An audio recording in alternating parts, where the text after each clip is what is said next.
आंध्र प्रदेश के तिरुमाला में भगवान वेंकटेश्वर स्वामी विराजमान है, जिन्हें भगवान विष्णु का रूप भी कहा जाता है। तो तिरुपति में आप कैसे आ सकते हो और यहाँ पर रहने की एवं खाने पीने की क्या क्या सुविधा है, और तिरुपति बालाजी के दर्शन हो जाने के बाद यहाँ पर आप कौन सी जगह पर जा सकते हो, जैसे कि तिरुपति बालाजी की चरण पादुका। इस वीडियो में हम आपको ऐसी कंप्लीट इन्फॉर्मेशन देने वाले, तो इस वीडियो को पूरा जरूर देखना। तिरुपति बालाजी आने के लिए आपको आंध्र प्रदेश के तिरुपति रेलवे स्टेशन तक आना होगा, या फिर आप रेणुगुंटा जंक्शन तक आ सकते हो। और रेणुगुंटा रेलवे स्टेशन के बाहर से तिरुपति जाने के लिए आपको ओनली 30 रुपीज में बस मिल जाएगी। तिरुपति बालाजी में दर्शन करने से पहले मैं आ चुका हूँ पद्मावती अम्मावारी टेम्पल में। तिरुपति बालाजी की 2 पत्नियां थी, उन्हीं में से एक पद्मावती देवी, जो तिरुपति बालाजी से नाराज होकर वैकुंठ धाम से निकलकर धरती पर मनुष्य रूप लेकर आई थी। फिर तिरुपति बालाजी भी धरती पर मनुष्य रूप लेकर आए थे और उन्होंने पद्मावती देवी से पुनः विवाह किया था। तिरुपति शहर से तिरुपति बालाजी का मंदिर 22 किलोमीटर के दूरी पर है और तिरुपति रेलवे स्टेशन के पास से तिरुपति बालाजी जाने के लिए आपको एसी और नॉन एसी बसेस मिल जाएगी। नॉन एसी का 90 रुपीज और एसी बस का 110 रुपए टिकट होता है। तिरुमाला जाने से पहले बस आपको इस वाले सप्तगिरी चेक पॉइंट पर रुकाएगी। यहाँ पर सभी यात्रियों की चेकिंग की जाती है, उनके लगेज की और प्राइवेट कार की भी चेकिंग की जाती है। और उसके बाद बस आपको तिरुमाला पर्वत की ब्यूटीफुल नज़ारे दिखाते हुए तिरुमाला पर लेकर जाती है। तिरुमाला में आने के बाद जैसे आप थोड़ा सा चलकर आगे आओगे, आपको भगवान वेंकटेश्वर स्वामी जी की ये प्रतिमा नजर आएगी और इस जगह पर सभी भक्तगण भगवान के साथ में फोटोज क्लिक करते हैं। तिरुमाला में आते ही आपको सबसे पहले सीआरओ ऑफिस में जाना है। यहाँ पर आपको लाइन में लगकर आपके रहने के लिए रूम बुकिंग करना है। तिरुमाला में आपको 50 से लेकर 1000 तक रहने के लिए रूम मिल जाएगा।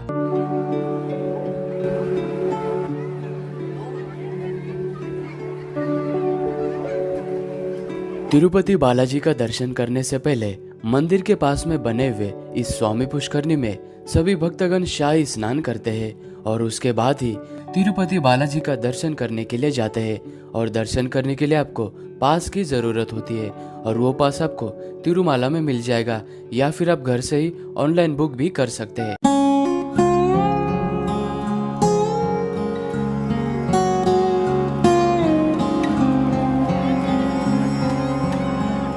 मंदिर के अंदर बालाजी की जो मूर्ति है वो किसी ने भी नहीं बनाई थी, वो यहाँ पर स्वयं प्रकट हुई थी। और तिरुपति बालाजी के हृदय में लक्ष्मी माता का निवास है और तिरुपति बालाजी को वेंकटेश्वर स्वामी के नाम से भी जाना जाता है। अगर आप तिरुपति बालाजी के पास में खड़े होकर ध्यान से सुने तो आपको समुद्र के लहरें की आवाज़ सुनाई देती है। और जब सीजन के समय पर आप दर्शन करने जाते हो तो यहाँ पर आपको दर्शन करने में 10 से 12 घंटे का समय लगता है। अगर आपके पास वीआईपी पास है तो वीआईपी पास से आप 3 से 4 घंटे में दर्शन कर सकते हैं।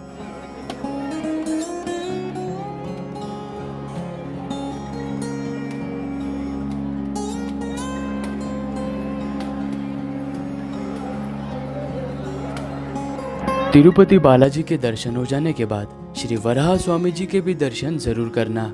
और मंदिर परिसर में ही आने वाले भक्तों के लिए तिरुपति बालाजी ट्रस्ट की तरफ से निशुल्क भोजनालय बना हुआ है। यहाँ पर आपको केले के पत्तों पर प्रसाद के रूप में भोजन परोसा जाता है, जो बहुत ही टेस्टी होता है। अगर आप तिरुपति बालाजी आते हो तो यहाँ का भोजन जरूर ग्रहण करना। तिरुमाला की अन्य जगह पर दर्शन करने के लिए आपको अन्न प्रसाद सेंटर के बाहर ही टैक्सी मिल जाएगी। ये टैक्सी पर पर्सन 200 रुपये लेती है और तिरुमाला के और 6 जगह पर आपको दर्शन करने लेकर जाती है।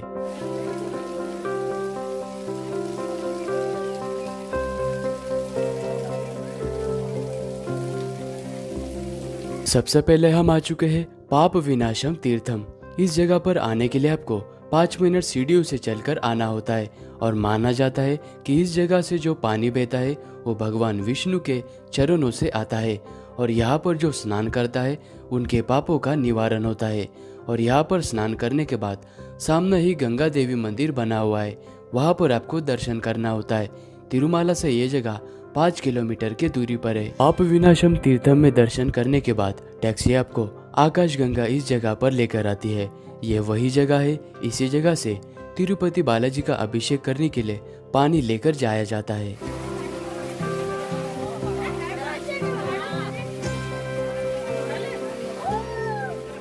इस जगह पर नंबी नामक आचार्य रहा करते थे। वो बहुत दूर से भगवान का अभिषेक करने के लिए पानी लाया करते थे। एक दिन भगवान ने बालक रूप धारण करके उनसे पानी की मांग की, लेकिन आचार्य जी ने उस बालक से कहा कि पानी मैं बहुत दूर से लाया हूँ, ये पानी मैं आपको नहीं दे सकता। तब भगवान ने तीर चलाकर इस जगह से पानी निकाला था और आचार्य जी से कहा कि आप इस जगह का पानी भगवान का अभिषेक करने के लिए यूज कर सकते हैं।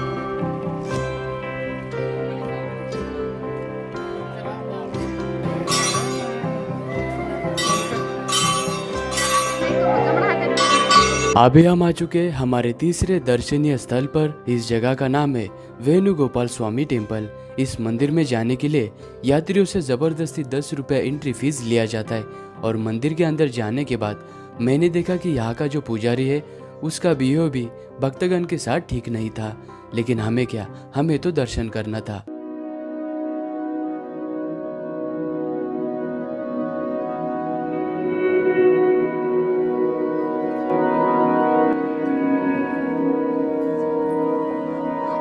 अभी हम आ चुके हैं श्री वारी पद्दलू यानी कि भगवान तिरुपति बालाजी की चरण पादुका। जब तिरुपति बालाजी मनुष्य रूप धारण करके धरती लोक पर आए थे तो उन्होंने 7 पहाड़ियों में से नारायणगिरी यानी कि इस जगह पर सबसे पहले अपने चरण रखे थे। और इस जगह तक आने के लिए आपको 250 सीढ़ियां चढ़कर ऊपर आना होता है। और यहाँ पर बहुत ही ब्यूटीफुल नेचर है। यहाँ पर आप पाइन ट्रीज के साथ में ब्यूटीफुल फोटोज भी क्लिक कर सकते हैं।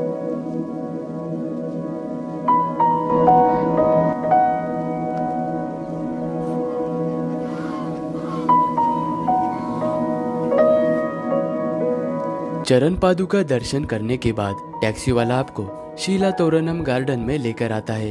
यहाँ पर बहुत ही ब्यूटीफुल सा गार्डन बना हुआ है और यहाँ पर आपको नेचुरल पत्थरों का आर्च भी दिखाई पड़ता है जो कि बहुत ही अद्भुत है। और यहाँ पर आपको पीकॉक, हंस, रेड स्क्विरल और कई तरह के फ्रूट्स भी दिखाई पड़ते हैं।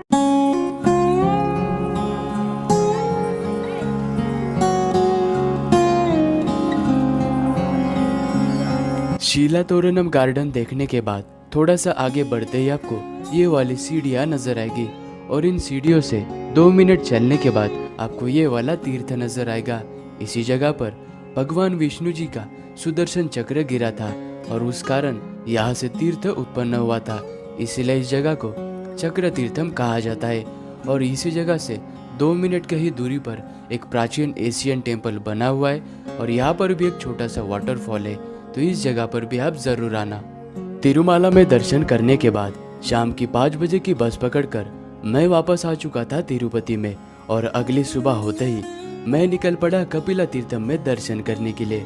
ये कपिला तीर्थम तिरुपति रेलवे स्टेशन से 4 किलोमीटर के दूरी पर है। यह कपिला तीर्थम भगवान शिव जी को समर्पित है। इस जगह पर ऋषि कपिल मुनि ने शिवलिंग की स्थापना की थी और यहाँ पर शेषाचलम पहाड़ी से बहता हुआ वाटरफॉल यानी कि तीर्थम मंदिर के सीधे तालाब में गिरता है, इसीलिए इस जगह को कपिला तीर्थम कहते हैं। और मंदिर में आने से पहले आपको द्वार पर हाथी नजर आएंगे।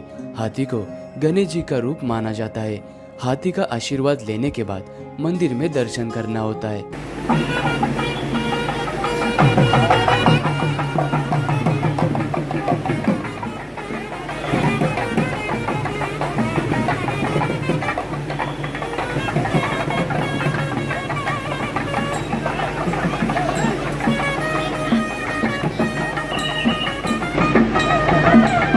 कपिला तीर्थम दर्शन करने के बाद अभी हम आ चुके हैं श्री गोविंद राजा टेम्पल।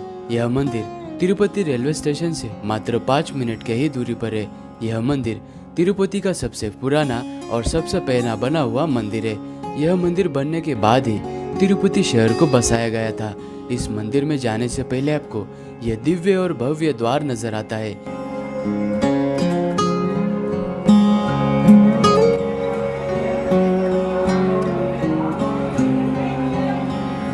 अभी हम आ चुके हैं श्री वेंकटेश्वरा जूलॉजिकल पार्क में।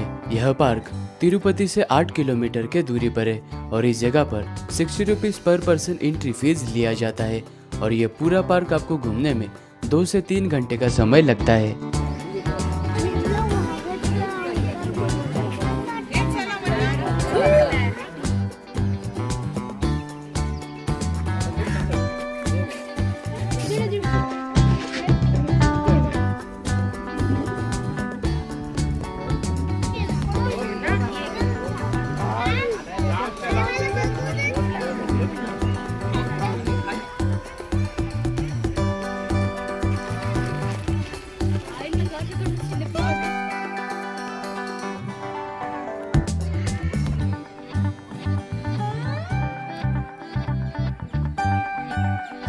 और इसी जूलॉजिकल पार्क के अंदर लायन सफारी भी की जाती है। इसका आपको अलग से 50 rupees per person entry ticket देना होता है और ये सफारी आपको लायन, टाइगर, लेपर्ड इस तरह के बहुत सारे एनिमल्स एकदम पास से दिखाती है।